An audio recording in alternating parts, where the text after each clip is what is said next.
đã tới trong cái tiết chút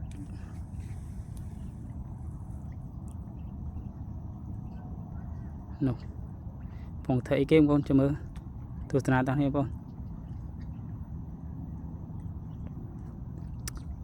đào nhi đào mô rồi của mấy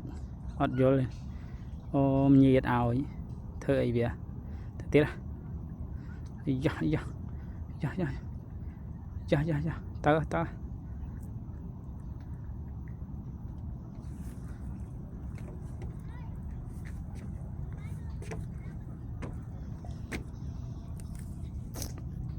thế nào nó